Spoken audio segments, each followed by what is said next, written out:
नमस्कार बंधुरा मुई आजके तैयारी करबो कुमड़ा भर्ता तैयारी करार लगे मुई कुमड़ागुलो सुंदर करे काटे लईছি काटे आन लवण हलुद माखाइलमु माखाई आन एटार तेलेर उपरे सुंदर करे भाजे लमु भाजे एबार गुलो एटार की दिये भर्ता करी देखबेन আপনারা অনেকে এবার সিদ্ধ করে ভর্তা করেন কিন্তু সিদ্ধ করে ভর্তা করার চাইতে এই ভাজি করে ভর্তা করলে ভর্তাটা খাইতে জম্মের মজা লাগে। এই যে আন মুই এগুলারে এটা কালা কুচকুচে করাই লইছি করার মধ্যে কুমড়াগুলারে দিয়ে আন কিন্তু সুন্দর করে ভাজছিলাম কুমড়াগুলারে কিন্তু এই যে দেখেন এক পিঠ ভাজা হয়ে গেছে। আন এই ভাজা তেলের মধ্যে মুই কিন্তু কয়েক কোয়া রসুন দিয়ে দিছি, অবশ্যই রসুন দেবেন হলে কিন্তু কুমড়া ভর্তাটা আরো স্বাদ লাগে খাইতে।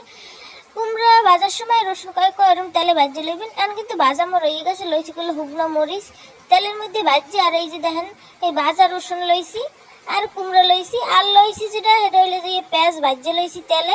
এখন মুই এই যে শুকনো মরিচ লইছি তেলে ভাজছি, এই মরিচগুলোরে লবণ আর রসুন এই একসাথে করে কাল গুলিয়ে লম ভালো করে। এই যে দেখেন রসুন লবণ মরিচ এই ভালো করে গুলিয়ে লইতেছি এককাল সুন্দর করে গোলা হয়ে গেলে এইবার গুলো এখন গুলো কুমড়াগুলোরে মাখাইলমু। এখন এই যে আমি মরিচটা গোলাইছি আর রসুনটা এটা গুলো পেঁয়াজের উপরে ধুয়ে লইছি।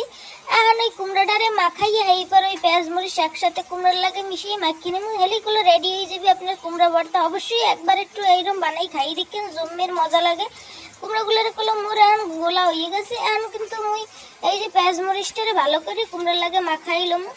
যেহেতু কুমড়া তেলে ভাজা পেঁয়াজ ভাজা এই লিগে মুই কোনো এক্সট্রা সরিষার তেল দিব না, আপনারা চাইলে দিতেও পারেন নাও দিতে পারেন কিন্তু না দিলেই হয়, কারণ এর প্রত্যেকটা জিনিসই তেলে ভাজা এই লিগে আর তেল লাগবে না। মুই এই যে মাখাই লইছি দেন সুন্দর করে হাত দিয়ে মাখা জোকা করে লইবেন ভালো করে, যত মাখা হইবে তত কিন্তু খাইতেও স্বাদ ভালো হইবে। এই যে দেন কি সুন্দর মাখা হইছে, সুন্দর একটা কালার আইছে। আর মুই একটা ফ্রিজে উড়ি আপনাকে দেখাইতেছি দেখেন ফ্রিজে উড়াইছি দেখেন কি সুন্দর দেখতে লাগছে, দেখতেও যেরকম ভালো সিনে খাইতেও কিন্তু জম্মের মজা হয়েছে। একবার হইলে এরকম আপনারা বাড়িতে বানাই খাইয়ে দেখবেন কুমড়া ভর্তা। ভিডিওটা যদি ভালো লাগে অবশ্যই একটা শেয়ার করে দেবেন, যারা ইউটিউব চ্যানেল থেকে দেখেন চ্যানেলটা সাবস্ক্রাইব করে রাখবেন। একটু আরো বেশি সুন্দর ধানের জন্য মুই একটা হুগনা মরিচ দিছি, আপনারা অবশ্যই রেসিপিটা ফলো করবেন।